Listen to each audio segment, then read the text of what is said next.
Përshëndetje të nderuar shikues, në vazhdim po ndihni lajmet e orës 12. Komisioni qendror i zgjedhjeve ka nisur pakot me flet votime për votuesit e regjistruar jashtë Kosovës për votim me postë në zgjedhjet e 28 dhjetorit. Dërgesat postare me flet votime do të dërgohen për rreth 58.000 votuesit e regjistruar dhe që kanë përzgjedhur të votojnë përmes postës. Pjesa tjetër e votuesve të regjistruar për votim në përfaqësi diplomatike 19.257 duhet të presin datën 27 dhjetor për të votuar në misionin diplomatik ku janë regjistruar.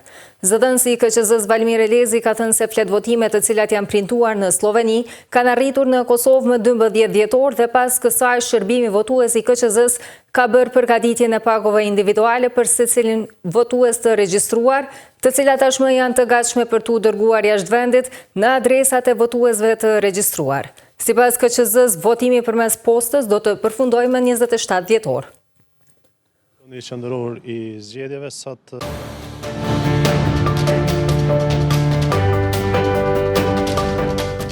Parlamenti i Kosovës me 106 vota pro dhe një abstenim 14 dhjetor 2018 pati miratuar të ligjet që ndryshojnë mandatin e Forcës së Sigurisë së Kosovës në ushtri të Kosovës, por pa ju ndërruar emri.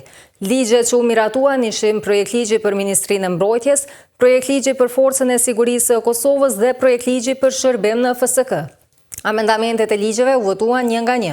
Deputetët serbë në Parlamentin e Kosovës nuk morën pjesë në seancë, duke e kundërshtuar formimin e ushtrisë së Kosovës.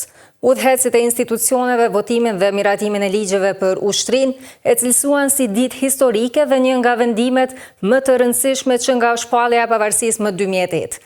Në përvjetorin e 7 të formimit të ushtrisë së Kosovës, Ramush Haradinaj ka deklaruar se ky ka qenë një nga vendimet më të rëndësishme shtetformuese të pasluftës, duke theksuar se ishte akti historik i marrë nga qeveria Haradinaj me bekimin e SHBA-s.